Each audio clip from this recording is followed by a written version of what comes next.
Hi everybody, it's great to be back here again on Friday. Here we are at Itamar, my backyard. This is one of my favorite scenes over here. I know that my other small office scene over there gets a little boring sometimes, so I prefer to take us outdoors, especially in the summer, the beautiful summer here in Israel. And you can hear the amazing sounds of birds in the background and a very, very nice ambience for a small lesson here. This week's portion is Parashat Shilach, story of the spies, and while of course we can talk about this subject forever. And I'd like to open up by saying, first of all, the Vilna Gaon says, one of the famous Jewish giants, I'm sure we all have heard of him, he talks about different sins that are not just small sins, but they are sins that follow us this very, very day. And like the sin of the golden calf is one of them, and the sin of the spies. This is haunting the nation of Israel throughout its history. And we don't have to give examples. There are so many examples, unfortunately, to this very, very day of many people living outside of Israel and sinning with the sin of the spies again today, talking bad about the land, saying we prefer to live outside in their diaspora, always forgetting about the importance of settling the land of Israel and living here in the land of Israel, trying to find excuses to justify their stay in the diaspora, in the galut. Today, again, I really want to focus on just one or two small points that I think we have to really bring into our hearts. And one of them is about this amazing, amazing person, Kalev ben Yefune, Kalev, and of course Joshua, Yoshua, how they were able to go against the majority. And if we look again the way Hashem describes the amazing nature of Kalev, and God says, "Vavdi Kalev," and my servant Kalev, Ekev hayita ruach acheret imo, because he has a different spirit with him. Vayimalei acharai, and he fulfilled my words. Vavoti ve'la'aretz asher ba shama v'zaro yorishan, and I will bring him to the land of Israel, and his seed will inherit the land. So these amazing things. A promise to Kalev is because he had a different spirit with him. What does this mean, he had a different spirit with him? Many, many people spend their entire lives always falling into what the neighbors do, what the crowd does. How many times have we been in the classroom in school, and as children, as growing up, and from there it continues on later in life, and because the majority feel this way, you feel, oh yeah, I agree. What about going with your truth, standing by with all your heart and soul when you believe in something is the right thing to do in this world? And so many people follow the normers, and they follow the crowds, and they flow with the stream. But the most important thing is for us sometimes to go against the flow. Of course, when everyone is doing the right thing, there's nothing wrong. You don't have to do your own thing. If everyone is doing the right thing, join them. But when people are doing the wrong thing, deep down in your heart, that's the wrong thing.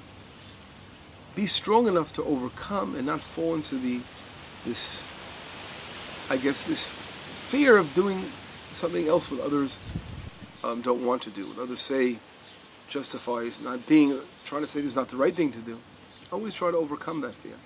And I think that is the amazing thing of Kalev and Yoshua and Joshua, how they were able to overcome the majority. Here we see that the Torah goes out of its way to describe a long list of spies that participated in the special mission of entering the land. They were chosen to go and spy the land by Moses.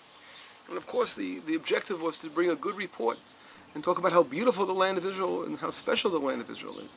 And right now I want you to feel the ambience. Here we are, and we're going to talk beautiful things about the land, because this is the portion, and we're going to rectify that terrible sin. We're looking out over here, my garden over here. It's the Garden of Eden, the land of Israel. Let's always talk good about the land of Israel, because it will only bring us a blessing. And here, Kalev and Joshua stand up, and they say, no, we can go up to the land, and we can inherit the land.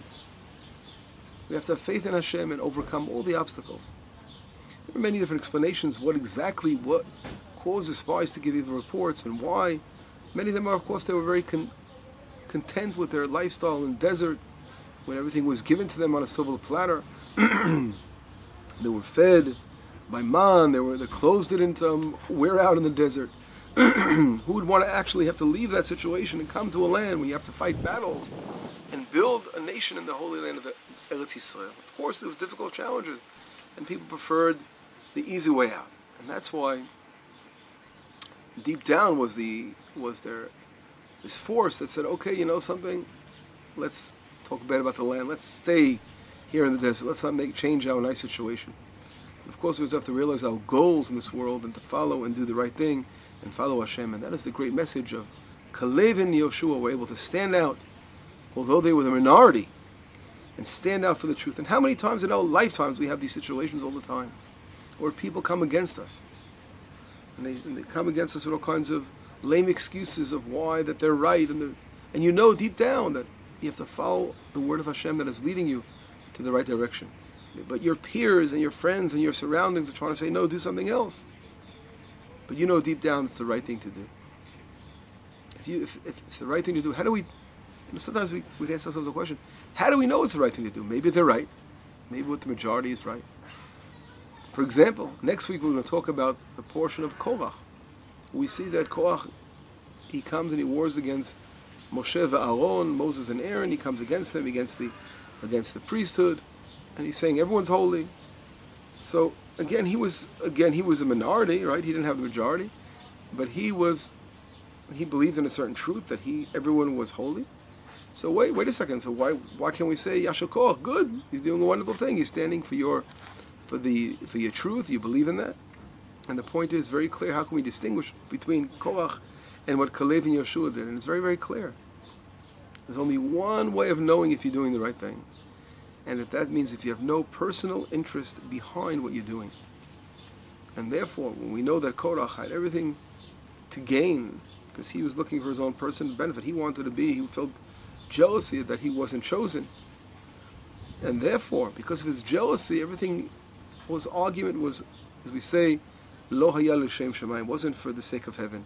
It was his personal gain, and therefore he wasn't thinking about the glory of Hashem and the glory of God. That wasn't interesting him, and therefore he put in front of his heart personal gain and interest, and therefore it wasn't a true argument for the truth. But sometimes there are arguments, and there can be two ways. But only when you know deep down, this is a test, when you know deep down you're doing what you're doing because you want to bring God's presence in this world. You want to honor God in this world. And therefore you're doing that for honoring God's presence. Because you know deep down that's what's really leading you. You're trying to. Now, people can think sometimes they're honoring God's presence by doing certain things. And they can make a mistake. But if that is what's truly leading in their inner hearts, they really want to do good in this world. They really wanted to follow Hashem's word and do the right thing in this world. And not, God forbid, do things to their own personal selves. God will definitely lead them to the right path. There's no doubt about it. And a perfect example of this is the story of the Kuzari, a famous king, which I mentioned before, how this king, the Melech HaKozal, he was an idol worshiper, but he was so devout and he was so hard. He really wanted to do honor, to honor the king of the universe. But he didn't know how to do it, so he was worshiping idols.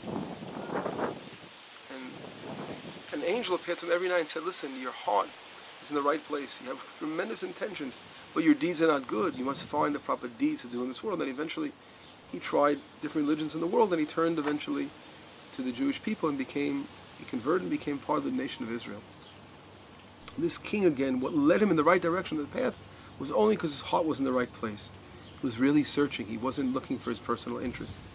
And he was able to sometimes even give up great, great positions of power and money and wealth in order to really do one thing, is for honor God's name, and find, again, this helped him find the right path in this world.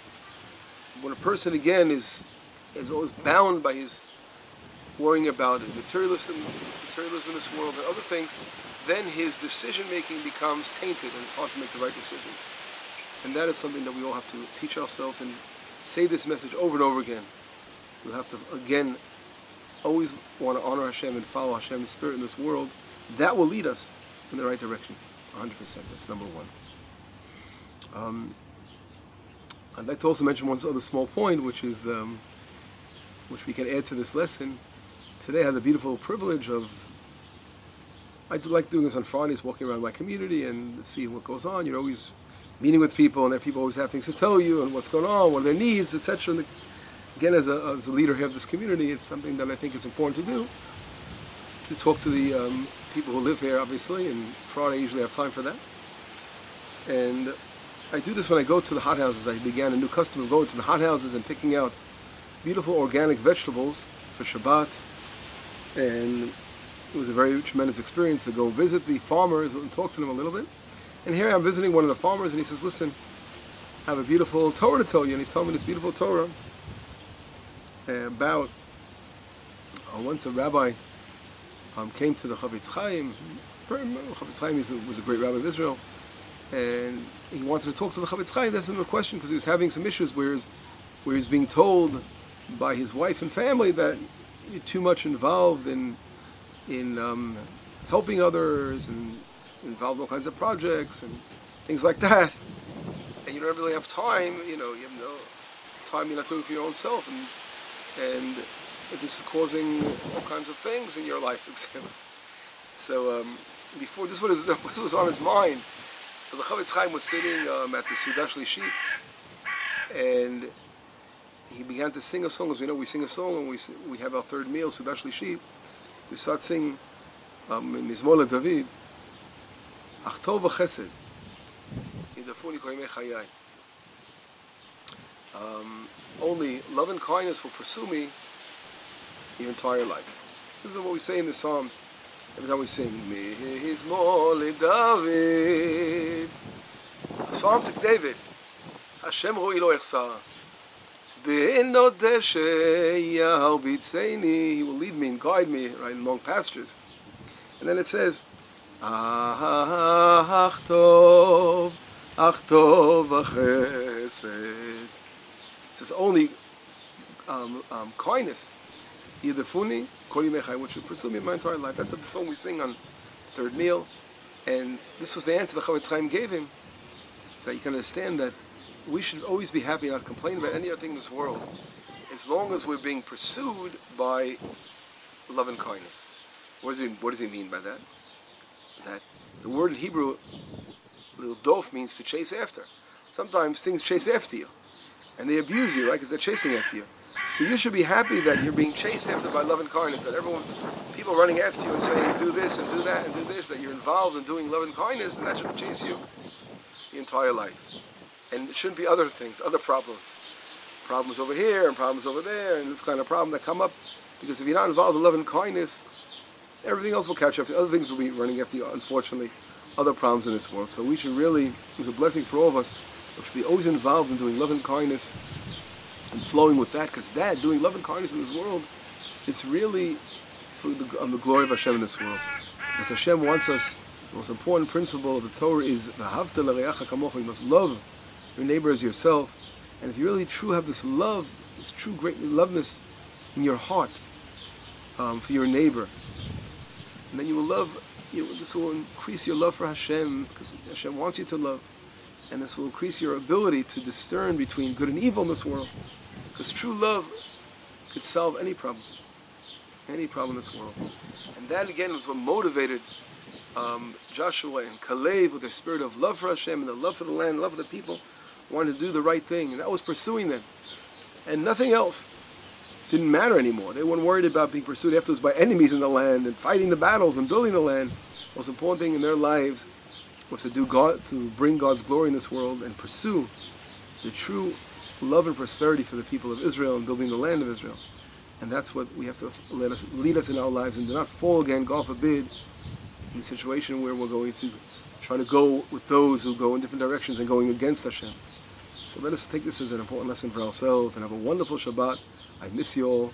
It's been a great pleasure here to experience an outdoor experience for this week's portion about loving the land. So here, feast your eyes on the beautiful land, and we'll see each other again very soon. Shabbat Shalom. Bye-bye.